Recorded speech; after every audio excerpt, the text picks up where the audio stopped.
তো আমরা এবার একটু জানবো মিডওয়াইফটা কি। তো মিডওয়াইফটা হচ্ছে ধাত্রীবিদ্যা আমরা যেটাকে বলি।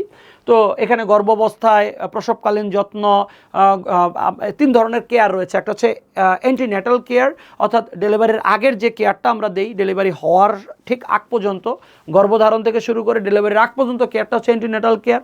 যখন আপনার ডেলিভারিটা হবে এটা হচ্ছে ইন্ট্রান্যাটাল কেয়ার, আর এটা হচ্ছে পোস্টন্যাটাল কেয়ার। 3টা কেয়ারেই কিন্তু এই মিডওয়াইফের গুরুত্ব রয়েছে।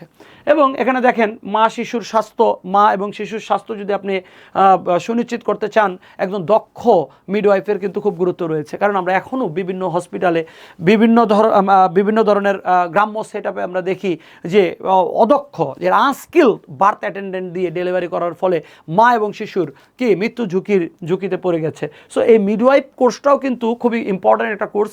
বিভিন্ন সরকারি প্রতিষ্ঠানগুলোতে এই ডিপ্লোমা ইন মিডওয়াইফারি কোর্সটা রয়েছে। একই সাথে বেসরকারি অনেক প্রতিষ্ঠান রয়েছে, ভালো ভালো প্রতিষ্ঠানে মূলত এই মিডওয়াইফারি কোর্সটা রয়েছে।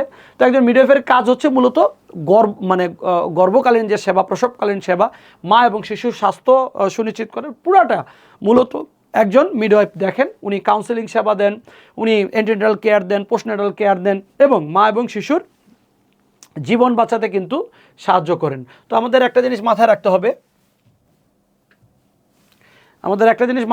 যে মিডওয়াইফের পেশা কিন্তু বাংলাদেশে খুবই গুরুত্বপূর্ণ। কারণ এই মিডওয়াইফদের সহায়তায় এবং নার্সদের সহায়তায় কিন্তু বাংলাদেশে মাতৃমৃত্যু এবং শিশু মৃত্যুর হার কিন্তু ব্যাপকভাবে কমেছে। এটার অবদান কিন্তু আমি অবশ্যই নার্স এবং মিডওয়াইফদের দিতে চাই।